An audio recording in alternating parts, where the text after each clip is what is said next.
अरे तू श्योर है ना? देख, अगर हम यहाँ गलत हुए तो याद रखना कि फिर कुछ भी हो सका है, कुछ भी। अबे तुझे मेरे पर विश्वास नहीं है क्या? मैं मेरी इंटेंशंस पर ही केस सॉल्व कर लेता हूँ, तू जानता है। यहाँ तो मेरे पास एविडेंस भी है रे। हमारे पास अभी सिर्फ नाम मात्र का एविडेंस है जो कोर्ट में टिकेगा कोन्या। और कोर्ट छोड़ पहले ईड है जाएगा, इसलिए तो अब उसे ही कबूलना पड़ेगा। चल अब। ना भाई ना, मैं ना, तू ही जा। क्या हुआ साले सांड, हाँ? फट गई क्या? माऊ बाटी और मारी ना बाटी, मगर निगरानी के लिए तैयार रहना पड़ेगा ना। सब समझ रहा हूँ मैं। खैर चलता हूँ। अर्जुन डिफेंस कॉलोनी में हाउस नंबर E66 के सामने खड़ी गाड़ी से बाहर उतरा और E62 की तरफ बढ़ने लगा। वही वो घर था जहां आज से 4 दिन पहले एक रात एक बड़ी घटना हुई थी। जयराम चौधरी की गोली से उसके नौकर पिंटू की मौत। अर्जुन ने घड़ी की तरफ देखा। शाम के 5:30 बजे थे। उसने एक लंबी सांस भरी और डोरबेल बजाई।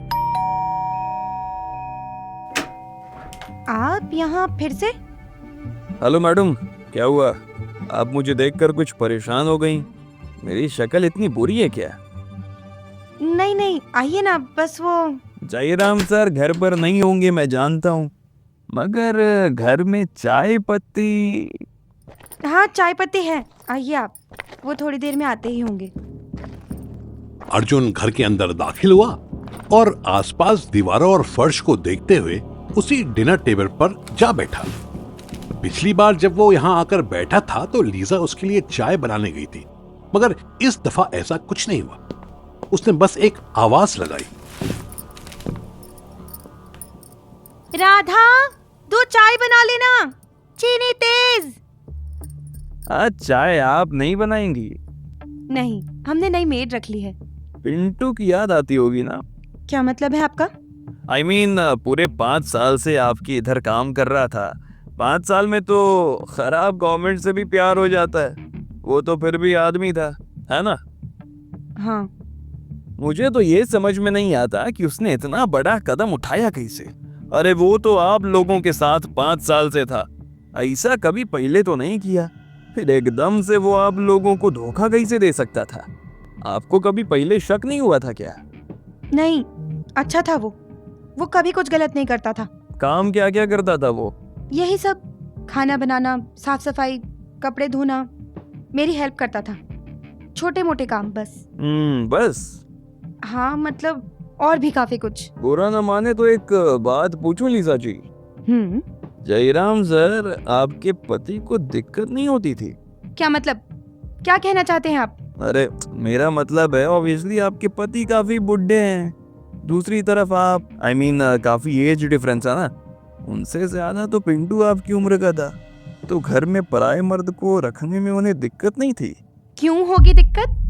अब एक औरत और मर्द का रिश्ता ही ऐसा होता है ना मैडम, अगर दोनों जवान हो तो ईमान बिगड़ ही जाता है। How dare you! आपकी हिम्मत कैसे हुई मुझसे ऐसे बात करने की? अरे आप तो बुरा मान गई मैडम। अरे ये मैं नहीं, ये तो पिंटू की प्रेग्नेंट बीवी ने कहा। बोली कि पिंटू घर नहीं जाता था, उसका मन यहाँ बहुत ज्यादा लगता था। उस पगली को तो इतना तक शक था कि पिंटू और आपका कुछ चल रहा है। क्या आप बक रहे हैं आप? हाँ, मैंने भी ऐसे ही चिल्लाकर बोला तो बोलने लगी कि एक औरत और मर्द का रिश्ता ही ऐसा होता है ना मैडम, अगर दोनों जवान हो तो ईमान बिगड़ ही जाता है। It's all rubbish! आप मेरे घर से निकलिए, जब मेरे पति आए तब आइएगा। अरे मैडम आराम से, मैं तो स्मॉल टॉक कर रहा था। अच्छा चलिए ठीक है, चला जाऊंगा। चाय तो पिलाऊं ना, वेस्ट हो जाएगी रे। तो ऐसे नहीं जाओगे ना? ठीक है, चाय पियो, जरूर पियो। राधा, चाय जल्दी लेकर आ। और हाँ राधिका, ऊपर जो पिंटू का कमरा है ना, वहां से वो डॉक्टर वाली ड्रेस लेके आना। अर्जुन ने ये कहा तो लीजा जैसे बिल्कुल जम गई, जैसे उसने अभी भूत देख लिया हो। अगले ही पल साड़ी पहने हुए एक औरत किचन से बाहर निकली और चाय डिनर टेबल पर रखते हुए अर्जुन को आंख मारी। ये और कोई नहीं बल्कि अर्जुन की बीवी राधिका थी, जिसे कल ही लीजा ने नौकरानी के तौर पर रखा था। राधिका ने पहले चाय का कप टेबल पर रखा और अगले ही पल एक डॉक्टर्स कोट टेबल पर रखते हुए बोली। इस ड्रेस की बात कर रहे हो क्या अर्जुन? तुम राधा? इका, राधा प्लस इका, राधिका, फॉरेंसिक एक्सपर्ट और साथ में इस हैंडसम की पत्नी। What the fuck is going on? Let me show you, madam, how the fuck was going on.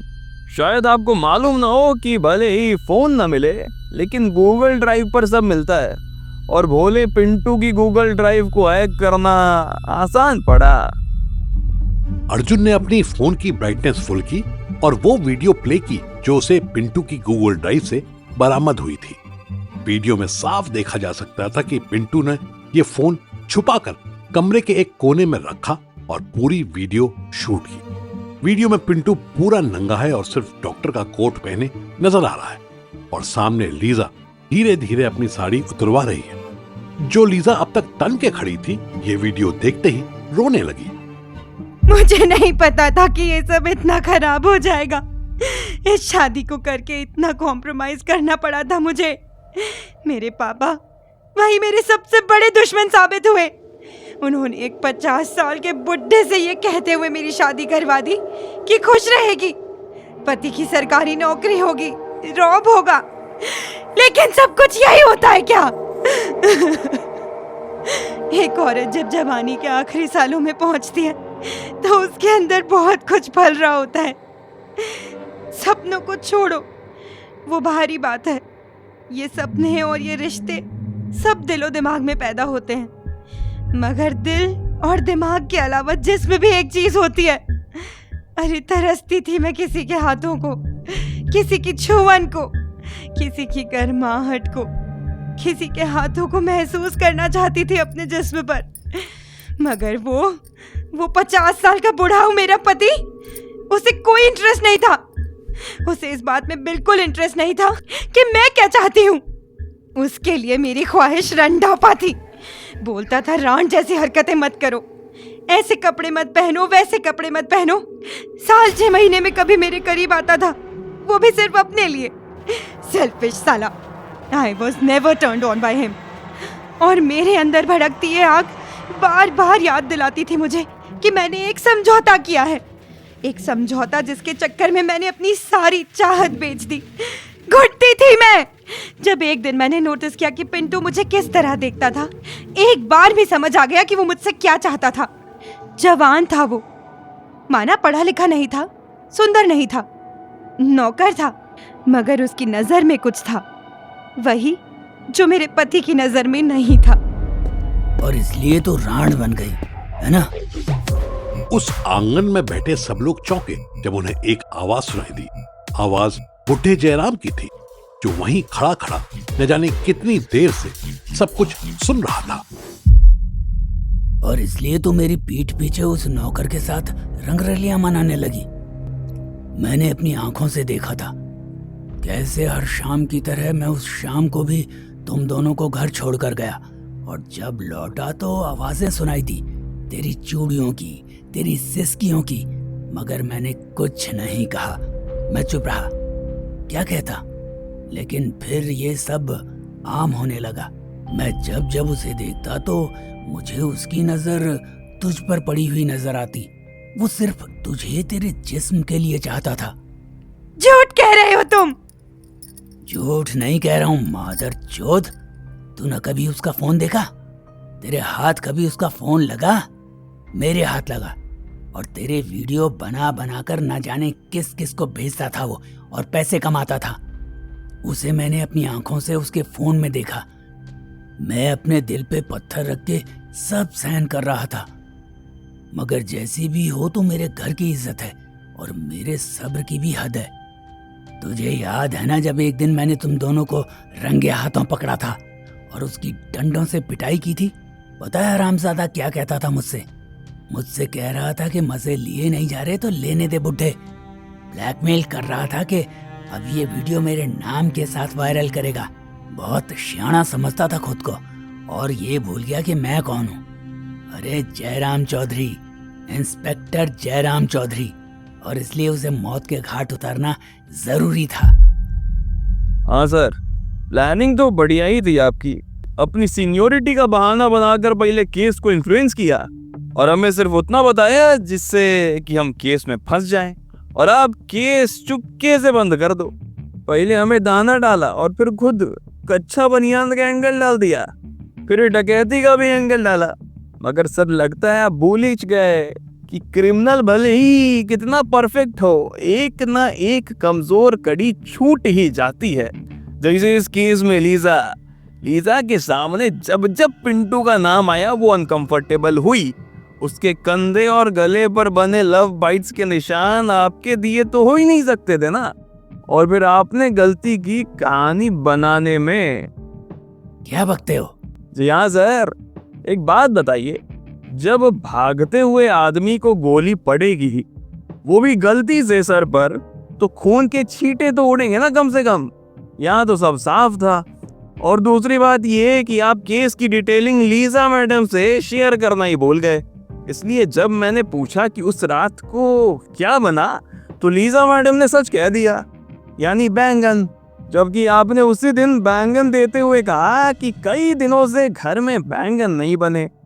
बात छोटी है मगर इम्पोर्टेंट है सर। और सर वैसे भी आजकल जमाना आपका वाला नहीं रहा। सीसीटीवी पर भी ये दिखता है कि दरअसल कोई डकैती तो हुई ही नहीं। अगर आपका घर का सीसीटीवी खराब था तो सामने वाले पड़ोसी अंकल आंटी के सीसीटीवी में तो दिखता ना। केस तो सॉल्व कर लिया, तो ठीक है, एक चार्ज और ऐड कर दे। ये रांड भी मरेगी मेरे हाथों से। जयराम ने अपनी बेल्ट में घूसी बंदूक निकालकर लीजा पर तानी, मगर तभी एक जोरदार आवाज हुई और बंदूक उछलकर जमीन पर गिर गई। कारण था भाटी।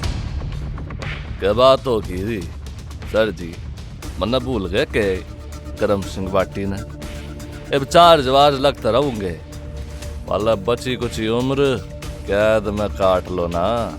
चल साले मातर चोर बड़ा आया।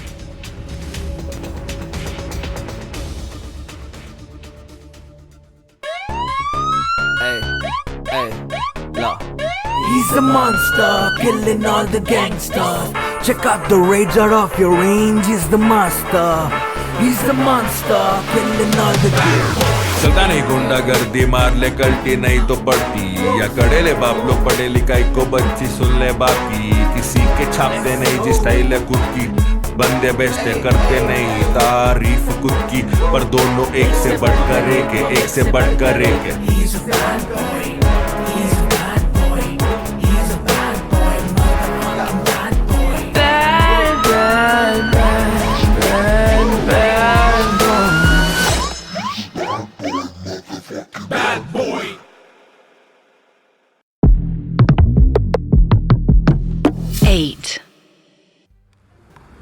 वाह, अपन को सच में नहीं मालूम था कि ये फॉरेन का बीच इतना सुंदर होएगा रे। सामने नीला समंदर, ऐसा लगता है साला दरिया अपने को बुला रहा है। बिल्कुल वैसे ही जैसे एक महबूब बुलाती है रे। दरिया से बाहर निकलूंगा तो एकदम हीरो टाइप। पहले पंप के लिए ना पुशअप कर लेता हूँ।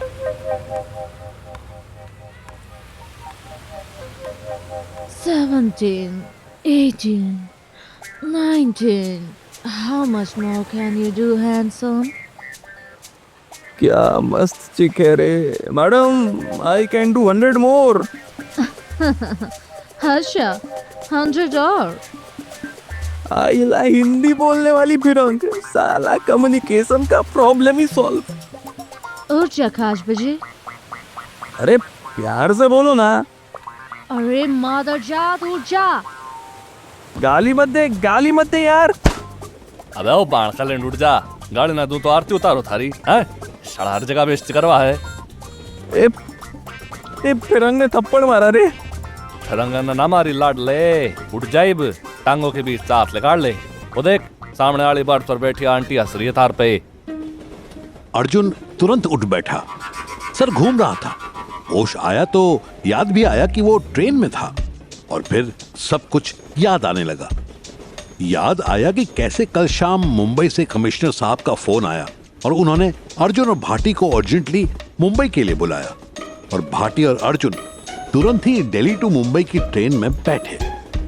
भाटी यार, लंबे सफर में प्लेन से बेहतर ट्रेन है रे। ट्रेन मस्त हिलती रहती है यार, क्या मस्त नींद आती है यार। इस बार तो चाहते भी तो फ्लाइट्स तय मुंबई ना आ सकते थे। क्यों? बेराना क्यों, मगर कल रात 11 बजे तक मुंबई एयरपोर्ट पर डोमेस्टिक फ्लाइट बंद कर दी गई है। मैंने बहुत कोशिश की मगर मिली ना टिकट। अबे इतने साल हो गए, ऐसा तो कभी नहीं हुआ। लास्ट टाइम तब हुआ था जब 26/11 हुआ था। फिर ऐसा डोमेस्टिक फ्लाइट बंद कैसे हो सकती है? तो वहीं जाकर मालूम पड़ेगा।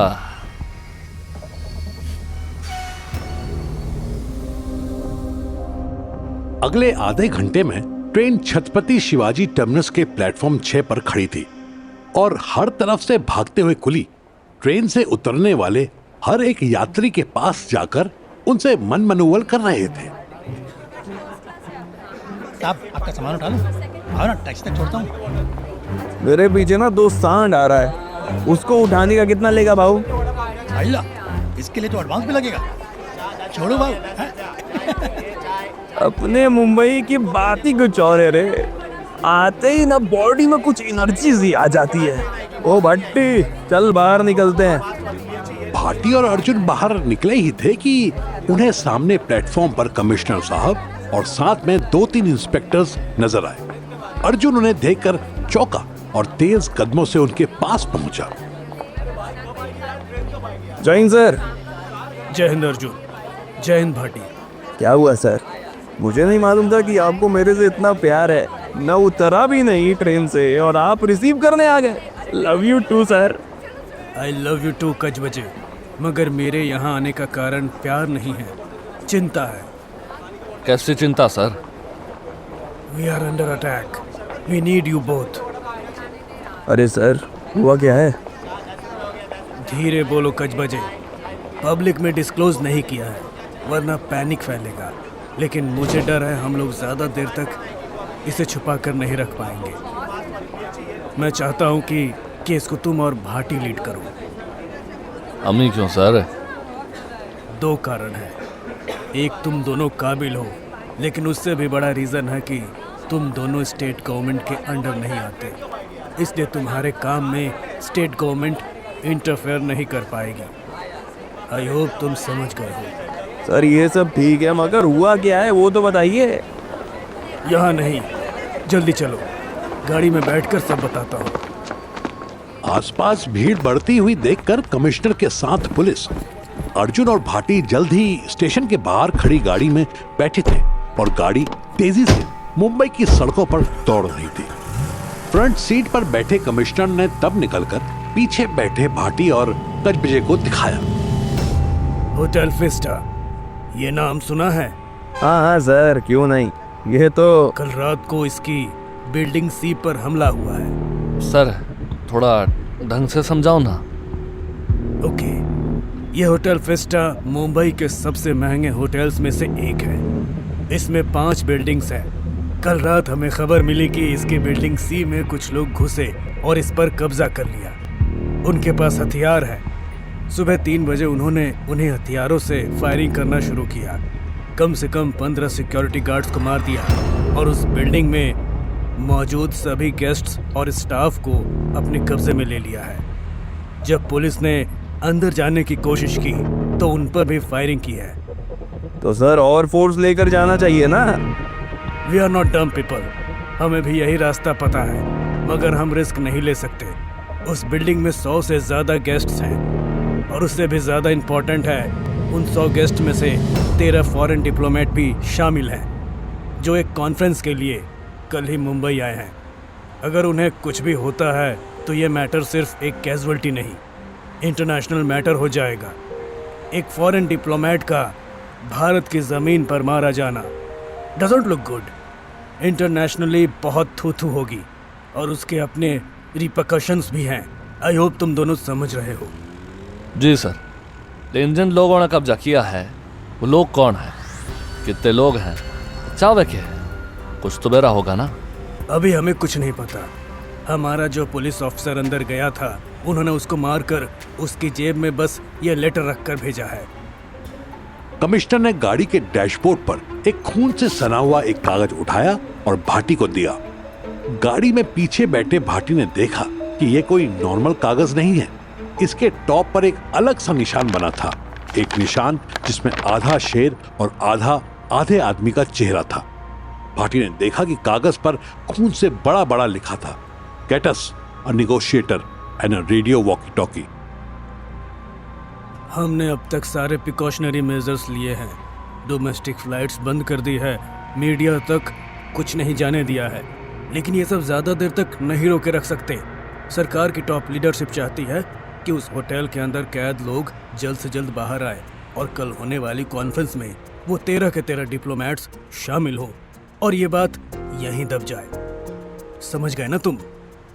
सर अगर ऐसी बात है तो बस 2 वड़ा पाव और आधा किलो मोदक का इंतजाम कर दीजिए। क्या मतलब? मतलब ये कि वड़ा पाव इसलिए क्योंकि फिर कुछ खाने का टाइम नहीं मिलेगा, और मोदक इसलिए क्योंकि जल्दी अंदर मौजूद सारे लोग सही सलामत बाहर आ जाएंगे, तब मोदक काम आएगा। क्या कहता है भट्टी? बिल्कुल सर, कब से ले सके हैं चार्ज? अभी इसी वक्त से। वो रहा सामने होटल फिस्टा। सुनो पाटिल, इन्हें उस टेंट तक ले जाओ और जल्द से जल्द होटल के गेट तक एक वॉकी टॉकी पहुंचाओ। All the best boys. जल्द ही मुंबई पुलिस का एक इंस्पेक्टर भाटी और अर्जुन को लेकर एक टेंट में पहुंचा। टेंट के अंदर 3 बड़ी बड़ी स्क्रीन्स लगी हुई थी, जो कि होटल फिएस्टा की बिल्डिंग सी को अलग अलग एंगल से कवर कर रही थी।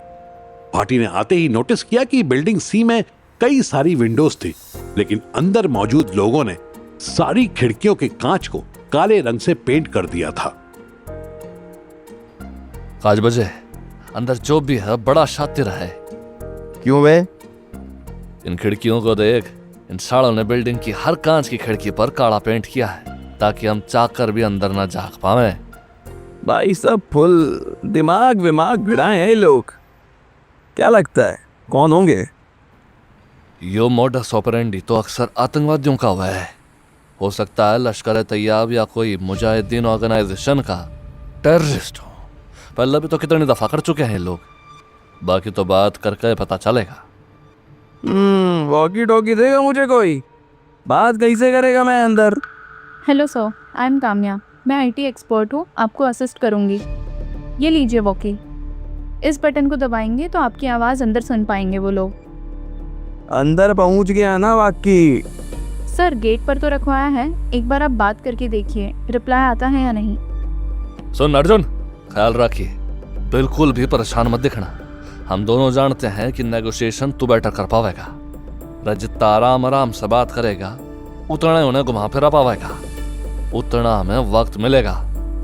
अबे तू भी क्या टेंशन ले रहा है? मालूम हुआ रे, मनी आइस मैं भी देखता है। मैं भी चश्मा लगा के उस प्रोफेसर जैसा ना एकदम दमदार लगता है। और सुनना काम्या, एक चश्मा का इंतजाम करना ना, तब तक मैं बात करता हूँ। हेलो हेलो, क्या आपको मेरी आवाज आ रही है? Hello 1 2 3 mic testing, check check. Hello, जवाब तो दो विडू लोग। तुम लोग भी क्या चुपचाप बैठे ले हो? अच्छा, बात करने का मन ना हो तो कोई बात नहीं भाई, बहुत टाइम है मेरे पास, बहुत टाइम है मेरे पास। मेरी मानिए श्रीमान, आपके पास बहुत समय नहीं है। आपके लिए ये घड़ी अत्यधिक तीव्र रफ्तार से चल रही है। आइला, ये तो हिंदी का प्रोफेसर लग रहा है। वाह वाह, इतनी अच्छी हिंदी है। काम इतने गंदे क्यों? काई को पकड़ा इन सबको? श्रीमान बुड़वक, हाँ? चीफ बुलाओ मुझे, चीफ। और हाँ, मुझसे किसी तरह की होशियारी करने की कोशिश मत करना, क्योंकि नाकाम रहोगे। मेरे सिर्फ 3 डिमांड है। पहले एक सुनो, पूरी करो, फिर दूसरी बताऊंगा। ओए अबे ओए, हमको क्या झंडू समझा है जो डिमांड माने? मेरी पहली डिमांड है कि मीडिया और दुनिया के सामने तुम पुलिस वालों को अनाउंस करो कि हम यानी NLF इस हमले की जिम्मेदारी लेते हैं। NLF बोले तो? Naxalite liberation front. अपनी राज्य सरकार से कहो अभी की अभी कॉन्फ्रेंस रखे। अबे चल ना, तेरी बातें सुनते ही थोड़ी मान लेंगे। पहले जान पहचान तो बढ़ा लेने दे। जैसा कि मैंने बताया, आपके समक्ष बहुत समय नहीं है। आपने मेरी बात नहीं सुनी। अब ये लीजिए। अगले ही पल अर्जुन के सामने लगे स्क्रीन में न्यूज चैनल की स्क्रीन्स आने लगी और उन सब पर एक ही वीडियो चल रहा था, जहां होटल फिएस्टा की बिल्डिंग सी की छत पर एक औरत को 2 नकाबपोशों ने टांग दिया था।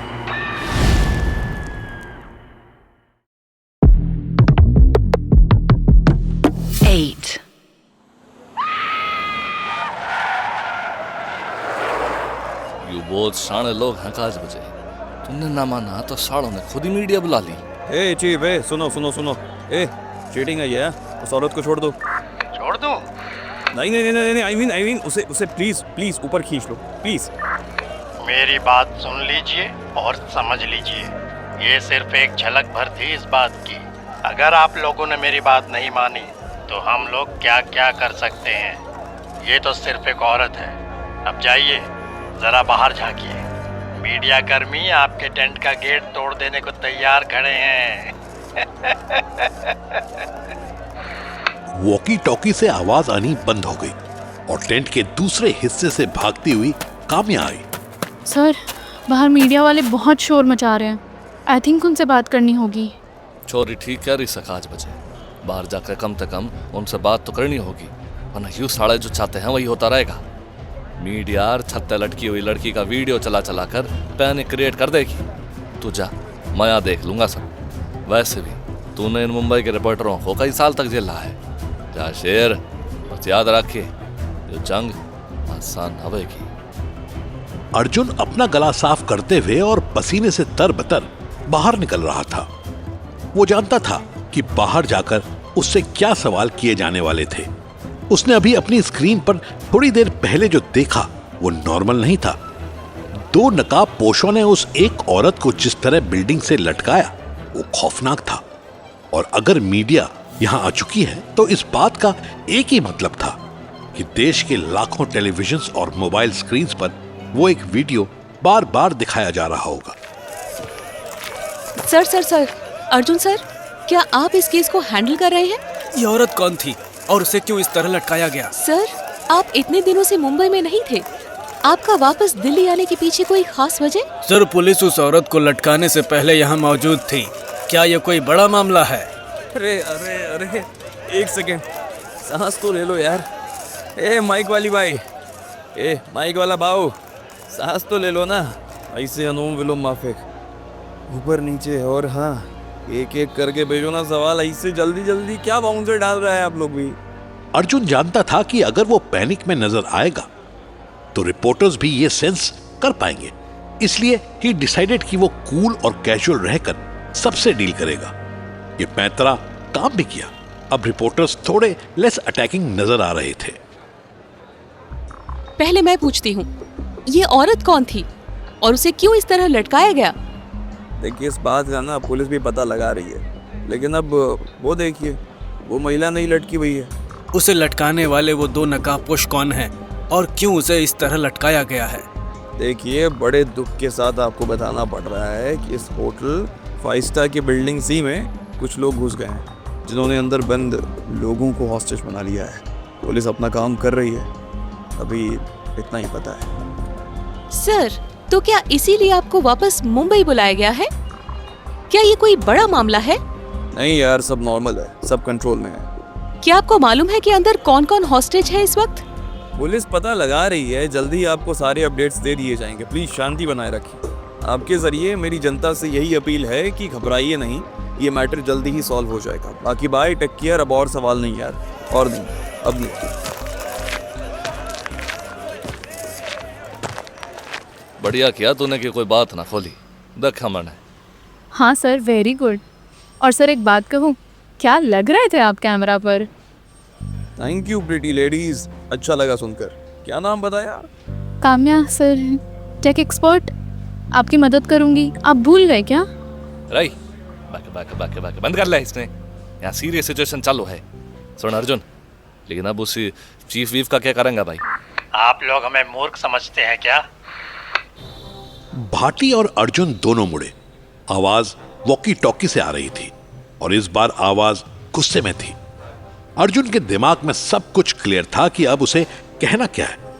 वो चुपचाप टेबल के पास रखी चेयर पर बैठा और बोला, हेलो चीफ साहब, कैसे हो? आपने हमें बेवकूफ समझा है क्या? देवा रे देवा, कैसी बात कर रहे हैं आप? आपने इतने बड़े होटल की इतनी बड़ी सिक्योरिटी से बचकर इतना बड़ा होटल अपने कब्जे में कर लिया। आप बेवकूफ नहीं हो सकते, हो तो हरामी। सॉरी, मेरी जबान थोड़ी गंदी है। बाय द वे, कैसे किया ये सब? पहले तुम बताओ कि तुमने क्यों नहीं किया। मगर मैं तो करके आया, हार्दिक की तरह। मजाक मत करो, तुम जानते हो मैं किस बारे में बात कर रहा हूँ। हमने तुमसे कहा था कि मीडिया को बताओ कि हम NLF हैं, नक्सलाइट लिबरेशन फ्रंट। तुमने उन्हें कुछ नहीं बताया। अरे यार, एक बात बताओ, जब अभी तक आप और हम ही एक दूसरे को अच्छे से नहीं जानते तो तीसरे को कैसे इंट्रो करवाऊं?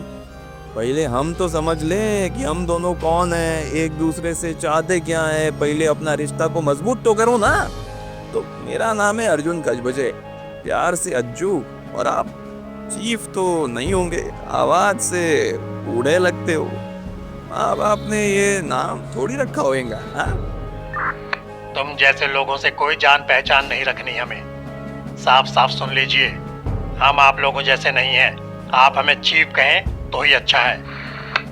अरे रे, हम आप हम क्या होता है यार? इससे प्रयोग वाली बात क्या करना है? इधर उधर की बातें करने का ज्यादा समय नहीं है हमारे पास। हमें जानने की ज्यादा कोशिश न कीजिए, बस हमारी डिमांड सुनिए। हमारी कुल 4 मांगे हैं, नोट कीजिए। अरे बोलिए तो, मेरी मेमोरी तेज है। पहला, हमें बिल्डिंग C की छत पर एक चॉपर चाहिए। दूसरा, 25 करोड़ रुपए। ओहो, रुकी डिमांड, ये तो अकेले अंटेलिया से आ जाएगा। और तीसरी डिमांड, मुझे 7 आदमी चाहिए। बड़े शौकीन आदमी लगते हो, 7 एक साथ। हंस लो कजबजे, हंस लो। और हाँ, हंसते हंसते वो सूची भी ले लेना जो अभी अभी एक पत्थर के सहारे होटल के सामने आकर गिरेगी। और हाँ, एक चौथी मांग भी है, बताऊंगा आराम से। तब तक तुम्हारे पास 4 घंटे का वक्त है। ये मांगे पूरी नहीं हुई तो याद रखना, जितने यहाँ बंदी नहीं हैं, उससे 10 गुना ज्यादा गोलियां हैं हमारी बंदूकों में। तभी बाहर शीशा टूटने की आवाज आई और भाटी बाहर की तरफ भागा। आप भी क्या टाइम की बातें लेके बैठ गए चीफ साहब? कल रात से बंद हो, आप भी भूखी होंगी और वहां बंद होंगी। खाना बोलो ना, क्या खाओगे? खाना भिजवाते हैं ना आपके लिए, बोलो बोलो। हमारी चिंता मत कीजिए अर्जुन, आपको देंगे मेहमान नवाजी का मौका भी। अभी आपके पास वक्त कम है, घड़ी का कांटा तेजी से बढ़ रहा है। टिक टिक टिक। सर, ये चीफ भी कितनी डेंस हिंदी बोलता है ना, कुछ समझ नहीं आता। क्या समझ नहीं आया? वही सर, मेहमान नवाजी, ये क्या है? क्या मालूम यार, इन डाकू लोगों का अपना कोई इनसाइडर टर्म होगा। छोड़ना, अपने को क्या है। क्या बोला वो? क्या ही बोला, साले ने 3 डिमांड्स बताई है। तेज लग है मना, और कणा पढ़ा लिखा भी। चौपर और 25 करोड़ तो मना सुना, मगर यू जो है सुना है 7 नाम बेचे हैं, इनका क्या करना है? अरे काम्या, सुनना, इन नामों को जरा कमिश्नर साहब को भेजना। बेच चुका हूँ, उनका फोन आता ही होगा।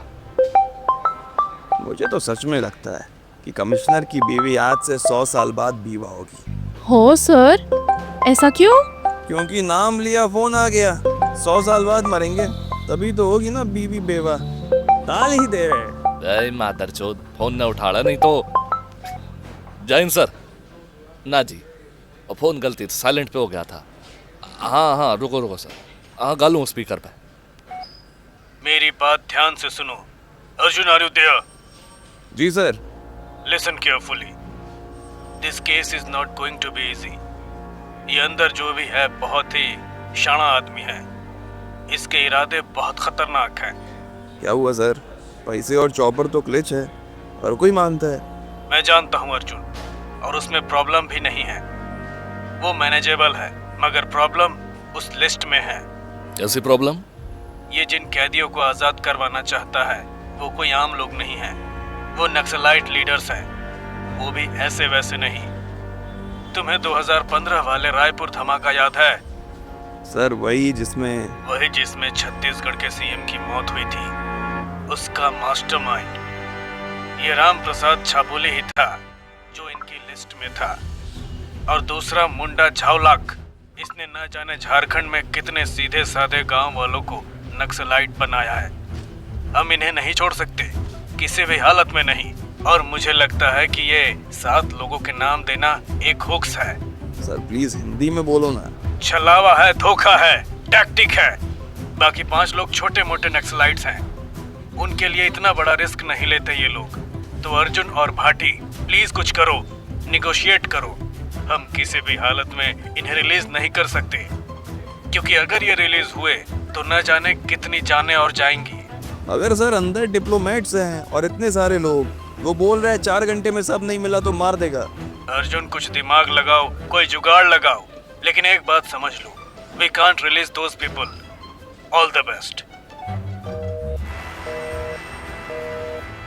अब क्या करना है काज बचे? ना कर देते हैं ना काज बचे, उसकी बात ना सुनी। अबे तो क्या करें, मेरा दिमाग नहीं चल रहा।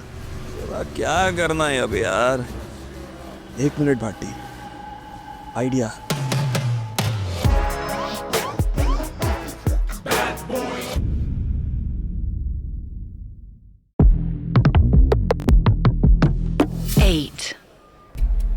अर्जुन और भाटी की धड़कनें जैसे फिलहाल घड़ी की टिक टिक से भी तेज चल रही थी। उन दोनों को ही ये बात अभी कुछ देर पहले समझ आई कि ये निगोशिएशन आसान नहीं होने वाला। होटल के अंदर मौजूद एनएलएफ के चीफ ने अपनी 3 डिमांड्स अर्जुन के सामने रख दी थी, मगर वही दूसरी तरफ अर्जुन को कमिश्नर ने 2 टूक जवाब देते हुए ये बता दिया था कि वो लोग किसी भी हालत में चीफ की डिमांड नहीं मान सकते। आज बजाए कुछ बोलेगा भी? क्या करना है अब? कमिश्नर साहब ने तो हाथ खड़े कर दिए। उन नक्सल लीडर को छोड़ने के लिए तो सरकार कभी न मानेगी। मानना भी नहीं चाहिए भाटी, तो खुद सोचना। देश के अंदर छुप कर काम करने वाले ये लोग भी किसी आम आदमी के लिए आतंकवादी से कम नहीं होते। जिस तरह विदेशी टेररिस्ट भी आम आदमी का गला पकड़ते हैं, ये भी वही कर रहे हैं। क्या फर्क है इनमें? इनके लीडर्स को छोड़ दिया तो क्या मालूम कि कौन सा बड़ा अटैक प्लान कर दें। हमारे जवान अपनी जान गंवाकर ऐसे नक्सलाइट्स को पकड़ते हैं। अगर कोई भी ऐसे ही उन्हें चुड़ा देगा तो उनका सैक्रिफाइस तो कूड़े में गया ना। थारी सारी फिलॉसफी ठीक सा भाई, पर मन ये ना बेरा कि करना क्या है। ये सारी फिलॉसफी के चक्कर में होटल के अंदर कैद लोगों को मरने के लिए तो नहीं छोड़ सकते। तो क्या करेंगे यो बता। तो अब एक ही रास्ता है। क्या? ब्लफ। अर्जुन, ये कोई ताश का गेम ना है। जानता हूँ कि ये ताश का गेम नहीं है, मगर किसी शतरंज से कम नहीं है यार। और ब्लफ तो शतरंज में भी किया जाता है। बात न मतूमा, साफ साफ बोल। अभी सब समझ में आ जाएगा। काम है, सुनो, मुझे अगले 10 मिनट में इस होटल का ना नक्शा चाहिए इस टेबल पर। ऑलराइट सर, नक्शा मतलब? क्या रे जंजीस, मैप लेकर आओ इस होटल का। अब होटल तो मालूम है ना। Sorry sir. हर दिमाग में क्या खुराफात पल रही है। हेलो चीफ, कम इन। सुन रहे हो? सुन पा रहा हूँ आप लोगों की सिसकियाँ। बस आप लोग मेरी डिमांड्स मान लें तो पूरी दुनिया ना सुन पाए, नहीं तो। क्या यार चीफ, इतना घोड़े पर सवार क्या रहते हो बे? ऊपर तुम्हारी डिमांड्स पर चर्चा हो रही है, लेकिन उससे तुम्हें मेरी एक बात माननी होगी। शब्दों का चुनाव ठीक तरह से कीजिए श्रीमान। कहिए कि आप मुझसे एक विनम्र निवेदन करना चाहते हैं। हाँ भाई, क्या फर्क पड़ता है? पड़ता है, और पढ़ना भी चाहिए, क्योंकि ये दर्शाता है कि आप भी मेरे सामने झुके हुए हैं। आपकी पोजीशन मेरे सामने बहुत छोटी है, इसीलिए आप निवेदन करेंगे और मैं आदेश दूंगा। याद रखिएगा। हाँ जरूर, आप कहें तो पाँव भी धो दूं आपके महाराज। हाँ खैर, मुझे ये एश्योरेंस चाहिए कि अंदर मौजूद सभी लोग सेफ हैं और तुमने अब तक किसी को नुकसान नहीं पहुंचाया है। इसलिए मैं अपना एक आदमी अंदर भेज रहा हूँ, वो चेकअप करेगा and he will be back. मूर्ख समझे हैं क्या? हाँ, कोई नहीं आएगा। और अगर किसी ने इस होटल के दरवाजे पर आने की कोशिश की तो एक एक करके सबको मौत के घाट उतार दूंगा, समझे? अरे मगर फिर भी मैं तुम पर कैसे विश्वास करूं? ये तो नॉर्मल प्रोटोकॉल है ना, तुम्हें भी तो मालूम ही होगा, नए नए हो क्या, पहले कभी ये सब काम नहीं किया गया। देखो, हम दोनों को एक दूसरे पर विश्वास करना होगा, तभी काम हो पाएगा। किसी भी तरह मुझे प्रूफ दो कि अंदर मौजूद सभी लोग सेफ हैं। वॉकी टॉकी के उस तरफ सन्नाटा छा गया। अर्जुन मुस्कुराया। उसे मालूम था कि चीफ अब कंफ्यूज्ड है और यही अर्जुन चाहता भी था। सुन, अब जितना मुझे लगता है ये हमारी बात मान लेगा और किसी एक आदमी को अंदर आने देगा, और अगर ऐसा होगा तो तू अंदर जाएगा। हाँ बाटी, तू अंदर जाएगा और ये देखेगा कि इस चीफ के पास इंतजाम क्या क्या है, वहाँ हॉस्टेज कहाँ रखे गए हैं और किस हालत में हैं। ये हमारे फाइनल प्लान में काम आएगा। कैसा फाइनल प्लान? फाइनल प्लान ये है भाई कि हम इसे बनाएंगे बेवकूफ़। आसान नहीं होगा मगर ज़रूरी है। मैं यहाँ चीफ से बात करूँगा, कुछ ऐसा करूँगा जिससे कि हमें 1-2 घंटे का ना वक्त और मिल जाए, और तू कमिश्नर साहब से कोऑर्डिनेट करके 5 लोगों की टीम इकट्ठा कर। मगर क्यों? क्योंकि हमें एक डायरेक्ट अटैक प्लान करना पड़ेगा रे। देख, मुझे विश्वास है कि ये नेगोशिएशन फेल होगा, और जैसे ही चीफ को मालूम पड़ेगा कि सरकार उसकी बात मानने को तैयार नहीं है तो वो पागलों की तरह अंदर मौजूद लोगों पर ना अंधाधुंध गोलियां चलाएगा। We can't afford this। इसलिए इससे पहले कि उसको पता लगे, तू एक रेस्क्यू टीम के साथ अंदर इंटर हो, चीफ और उसकी टीम को मौत के घाट उतार दे। सिंपल। इतना सिंपल ना होगा, मैंने बिल्कुल भी ना बेरा कि अंदर से होटल दिखता किस्सा है। अरे वो लोग ना जाना कब से इसकी रेकी कर रहे होंगे, समझ रहा है ना? हाँ, इसलिए तो वो मैप मंगवाया है रे। सर टेबल पर रख दूं? हाँ काम्या, देख बाटी सुन, ये नक्शे के हिसाब से ये बिल्डिंग सी जो है, ये बिल्डिंग बी और बिल्डिंग डी के बीचों बीच है। ये तीनों बिल्डिंग आपस में कॉरिडोर के जरिए कनेक्टेड हैं। जहाँ तक मुझे लगता है ये तो बंद कर रखी होगी सारों ने, लेकिन शायद एक ऐसी इवेंट है जो बिल्डिंग ए से सीधा बिल्डिंग सी के बेसमेंट में खुलता है। अगर तू वो रास्ता क्लियर कर ले तो फिर तो एंट्री की जा सकती है। अरे लेकिन वो एसी का इवेंट है गुफाना, उसमें ज्यादा से ज्यादा एक आदमी जा पाएगा। हाँ तो अब ये तू देख ना कैसे क्या करेगा। एक्शन का काम तू देख, मैं इधर नेगोशिएशन कर रहा है। Sir, you gotta see this।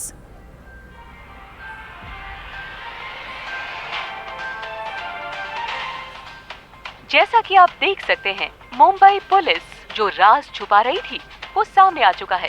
Hotel fiesta की बिल्डिंग सी कल रात से हाईजैक्ड है और मुंबई पुलिस जवाब देने को तैयार नहीं थी।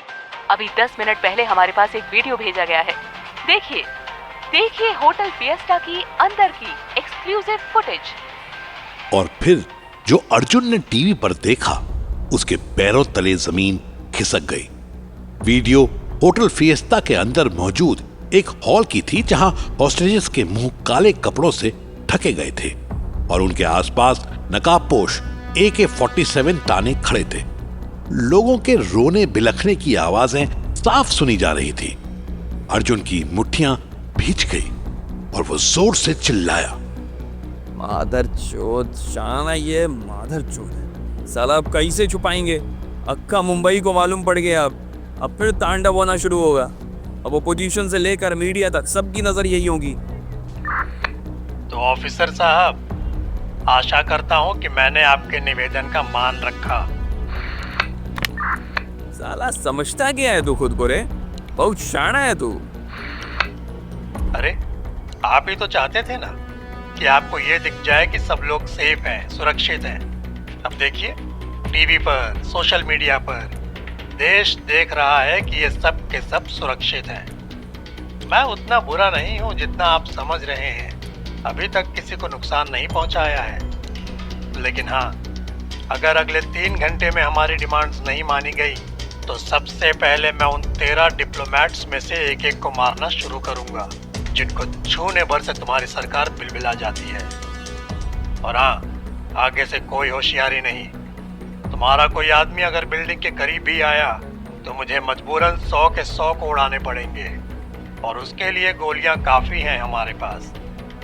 और जितनी मेरे पास गोलियां हैं उससे कम आपके पास वक्त।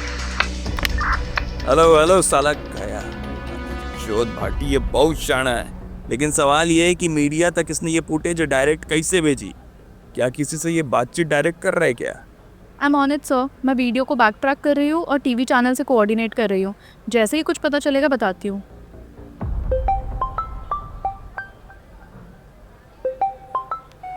Join sir. ये सब क्या हो रहा है अर्जुन? मैंने कहा था तुमसे कि ये सब साइलेंटली करना है। सर मैंने कुछ नहीं किया, मैं बस उनसे रिक्वेस्ट कर रहा था कि मुझे अंदर के लोगों की सेफ्टी इंश्योर करे, और मैं तो अपने एक आदमी को अंदर भेजना चाहता था सर। मुझे नहीं फर्क पड़ता तुम क्या सोच रहे थे। अब ये बात पूरा देश जानता है और जल्द ही पूरी दुनिया भी जान जाएगी। अब ये सोचो कि करना क्या है।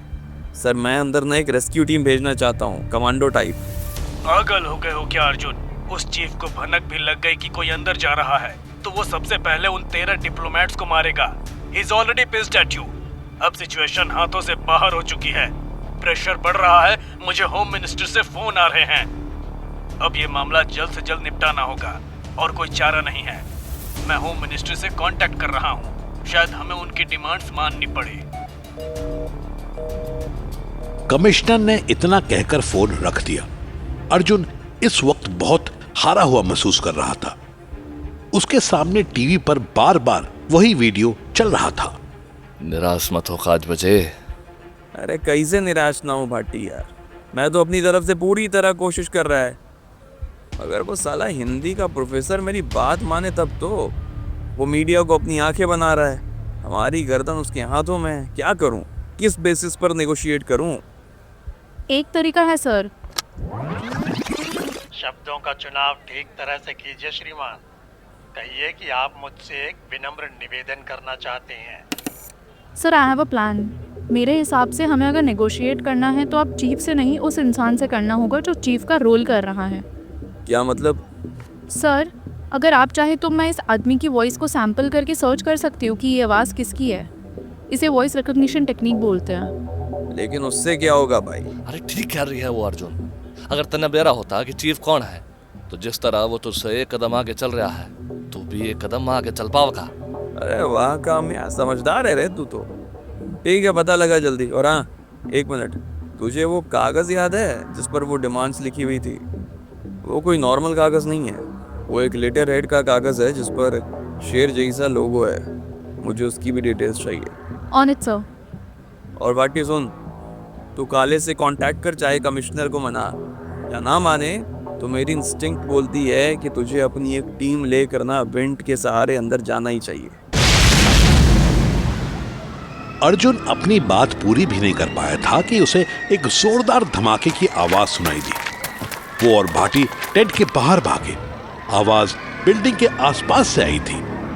वो बाहर निकले तो देखा कि बिल्डिंग के आसपास से काला धुआं निकल रहा था और मीडिया के सारे कैमरास वही फोकस कर रहे थे। कैसे घुसेंगे खाज बजे? वो देख, वो जो बॉम्ब से उड़ा है वो वही वेंट्स थे जिनके जरिए हम अंदर घुस सकते हैं।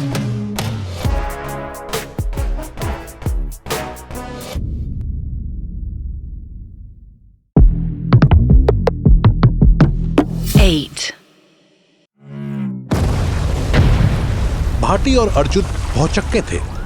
एक एक करके उनके सारे प्लान्स फेल होते नजर आ रहे थे। ये हॉस्टेज सिचुएशन अब हर मिनट संगीन, टफ और स्टैग्नेंट होती नजर आ रही थी।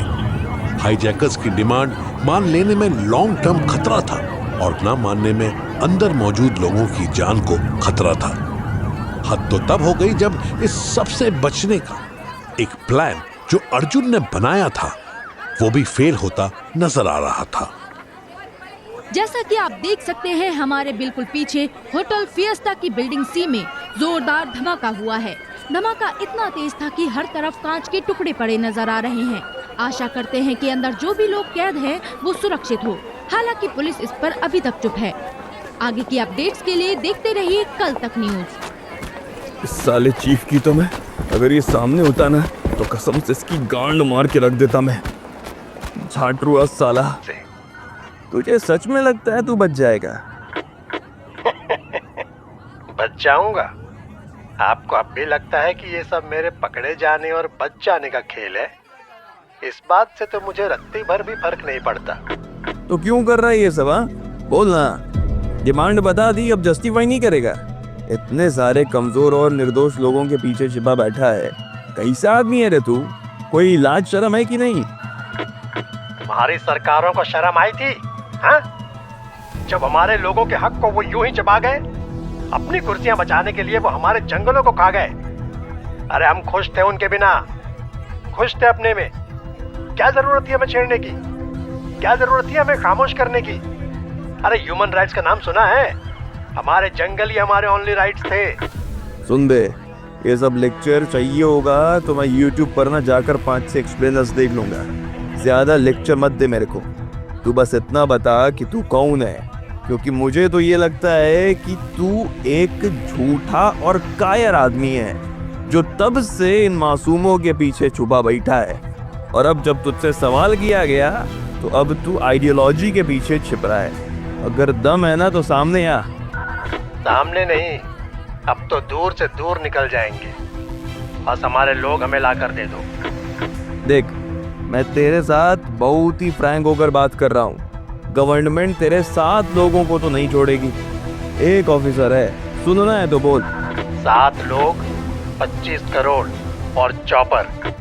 25 करोड़ कैश और चॉपर मिल जाएगा, बस एक चेंज। या तो इस लिस्ट में 2 लोग जो तुम चाहो या फिर से 4 लोग जो हम चाहें। तुम भूल रहे हो कि मैं इन 100 लोगों को मौत के घाट उतार सकता हूँ इसी वक्त। वो तो होना है। अगर तेरे साथियों को छोड़ा तो वो भी 100 लोग को मारेंगे, शायद ज्यादा। हम जैसे आम लोग ना हमेशा पिसते हैं रे, क्या करेंगे? कम से कम कायर नहीं है ना, रोज घर से निकलते हैं और किसी के पीछे नहीं छिपते। खैर, अब तू बता, तेरी पसंद के 2 या हमारी पसंद के 4? चीफ, सच बता रहा हूँ, ये ऑफर लगा डाला तो लाइव जिंगा लाला, नहीं तो फिर कुछ नहीं। मुझे सोचने का वक्त चाहिए। यो क्या था? इसी को बोलते हैं नेगोशिएशन बेबी। अब तू देखता जा। हेलो जी सर। ओके, रकाज बजे कमिश्नर साहब बाहर बुला रहे हैं। अरे अंदर बुला ना, बाहर गया। बुला रहे हैं तो चल ले, साढ़े आलसी। अबे ओए, आलसी नहीं हूं मैं। आया भाटी, रुक तो। कजबजे भाटी के पीछे पीछे चला गया। उसने देखा कि भाटी चलते ही जा रहा था, होटल के ऑपोजिट डायरेक्शन में।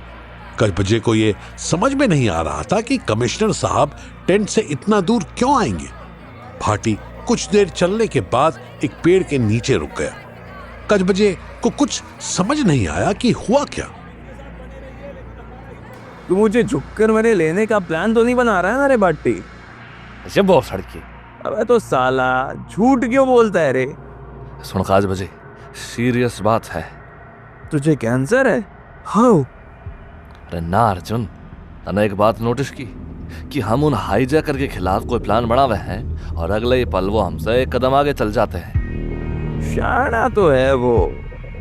शान ना काज बजे, मैंने लग है कि कोई तो है जो उस तक ये बातें पहुंचा रहा है जो हम आपस में कर रहे हैं। रख, कोई तो है। अबे मगर ऐसा कोई क्यों करेगा रे? और वो छोड़, कौन नहीं करेगा प्लानिंग तो कमिश्नर साहब तक को तो नहीं मालूम होती, बस तू और मैं। और काम्या? हाँ एग्जैक्टली। तू ये कहना चाह रहा है कि काम्या हमारी सारी प्लानिंग की खबर अंदर दे रही है? भांग खाया है क्या भाटी? वो क्यों करेगी? यो मन्ना ना बेरा। अबे ताने नहीं बार रहा साले, ऐसे कैसे उसके ऊपर इल्जाम लगाएं? कोई प्रूफ तो होना चाहिए ना। तो ठीक कह रहा है, मान लिया कि इल्जाम साबित करने लायक सबूत ना है, मगर शक करने लायक तो है ना। अब बाकी सबूत के लिए हमारे पास आइडिया है, बस जो बोल रहा हूं वो करता जा। हेलो हेलो हेलो के लिए तो हर किसी को पूछना चाहिए ना। हम तैयार हैं, लेकिन हाँ, कोई होशियारी नहीं। जी चीफ, बिल्कुल। अगले 10 मिनट में खाना आपकी दहलीज तक आएगा और आप बदले में बच्चों को भेज दीजिएगा। सिंपल। कुछ पता चला वॉइस रिकॉग्निशन से काम्या? सर मैं पूरी कोशिश कर रही हूँ। मैं खाने का इंतजाम करवा रहा हूँ चीफ। करो करो तुम काम। अर्जुन ने काम्या के लैपटॉप में झांकने की कोशिश की, मगर कुछ खास देख नहीं पाया और बाहर आ गया। वहां दूर भाटी कुछ बड़े बड़े बर्तनों के पास खड़ा था और कुछ लोग खाना फिल कर रहे थे। अबे इतने सारे चावल क्यों और इतना बड़ा बर्तन? अबे अंदर 100 लोग हैं, ये 500 लोगों का खाना क्यों भिजवा रहा है? एक बात बता, मान ले एक भगोने में 10 रोटी रखी है और तू 4 रोटी खावा है, तो क्या तू चेक करेगा कि 10वीं रोटी के नीचे जो कागज लगा है उस पर क्या लिखा है? ये क्या मस्तराम की तरह कपूल कल्पना करवा रहा है रे? अबे तो सीधे सीधे समझ ले, यू देख, यू प्लास्टिक में रैप किया हुआ माइक है, ये गाला हमने इसके अंदर कई सारे चावल, इतने सारे हैं कि वो इस बर्तन के एंड तक पहुंचेंगे ही ना। उन्हें इस माइक का पता नहीं चलेगा और हम अंदर होने वाली सारी बातें सुन पाएंगे। हाँ, ये तो शेर है। हाँ, मैं गजल और नज्म सुनाता हूँ, लेकिन साले बेल, अगर इतने सारे चावल होंगे तो ये रिकॉर्ड कर पाएगा? वो सब तुम्हारे पर छोड़ दे। तुझे सच में लगता है इसका कोई फायदा होगा? देख, अब उसको उसकी चाल से ही मारना होगा। इस तरह से वो अपने साथियों से जो बात करेगा वो तो हम सुन ही पाएंगे। जैसे ही वो काम्या से बात करेगा तो हमें काम्या के खिलाफ भी सबूत मिल जाएगा। अब तो देखता जा, सॉरी आई मीन सुनता जा। चलो भाई, ला दो खाना। शतरंज की बिसात पर अब तक हार रहे अर्जुन और भाटी ने एक और चाल चला दी थी। देखना यह था कि इस बार किस मोहरे की मौत तय है।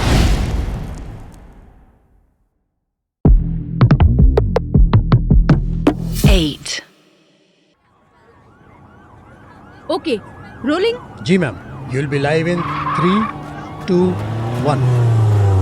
खैर, एक ऐसी चीज जो किसी